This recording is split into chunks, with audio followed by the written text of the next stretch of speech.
في مباراة بايرن ميونخ ومانشستر في ليالي الأبطال واللي انتهت بفوز بايرن بأربع أهداف مقابل 3 أهداف لليونايتد.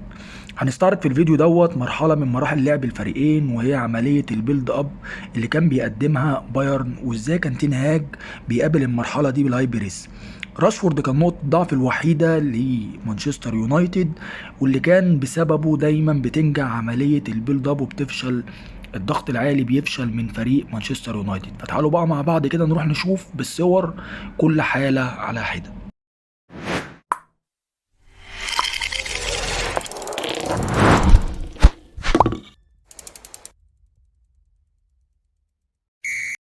في البداية أحب أوضح الشكل الخططي اللي بدأ بيه كل فريق في المباراة، وهو شكل 4-2-3-1 للبايرن ولليونايتد. تين هاج تعليماته كانت واضحة في عملية الهاي بريس، الضغط دايما على كيميتش وجوتزريلا عن طريق برونو وإريكسون، والثنائية دي هتتكرر في كل مرة. أما هيولوند مهمته الأساسية هي الضغط على قلب الدفاع بتاع البايرن، ولازم هو بيضغط عليه يغلق مسار التمرير مرة أخرى للحارس أوريخ، اللي هو من الآخر بيخليه يجبره إن هو يروح بالكورة ناحية ديفيدز. وقتها بليستر بيكون مسؤول عن الضغط على ديفيدز ويقفل اي مساحات عليه، لان تنهاج عارف كويس قوي سرعات وانطلاقات ومهارات ديفيدز. البايرن كان بيفشل في كل مرة بالخروج بالكورة من جانب ديفيدز بسبب الضغط اللي معمول من تنهاج في الجنب دوت.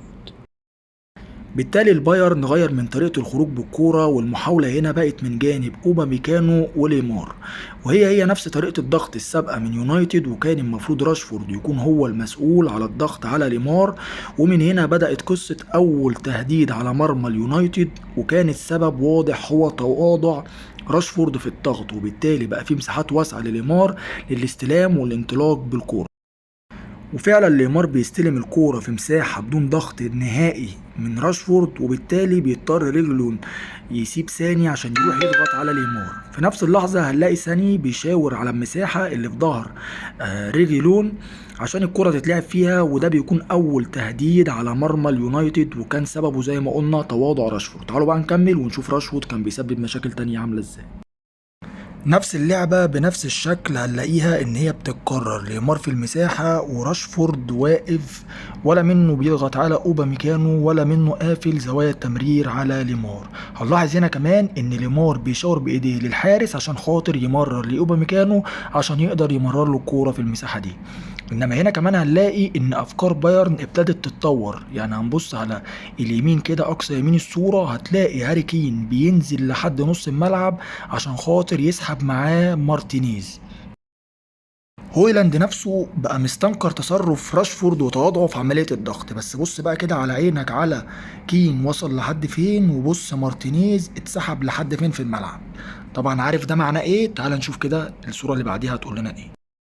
ده معناه ظهور المساحات اللي انت شايفها قدامك في الصورة ديت، وده معناه ان كده في احتمالين. الاول زي اول مرة في اول صورة شفناها، ان سانيه يتحرك في ظهر رجليهم في المساحة، والتاني اللي اتعمل ان سانيه نزل استلم عشان يتحرك موسيالا في المساحة اللي بقت فارغة تماما بسبب نزول كين ومعاه مارتينيز. نفس الشكل بيتكرر تاني، مساحة كبيرة لليمار، ضغط الثنائي الدايم من برونو وإريكسون على كيميتش وتزريلا، ذهاب هويلاند عشان يضغط على أوباميكانو، والنتيجة مش محتاجة تتقال، راشفورد واقف في نفس المكان، تواضع في الضغط، والمساحة موجودة لليمار عشان يستلم فيها.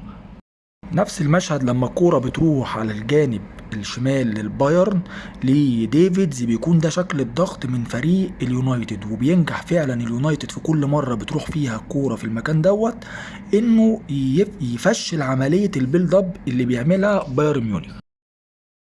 الشوط التاني نفس القصة بتتكرر، بس المرة دي راشفورد ساب ليمار تماما وراح عشان هو يضغط على اوباميكانو. طبعا وقتها بكل سهولة الحارس مرر الكورة لليمار في المساحة.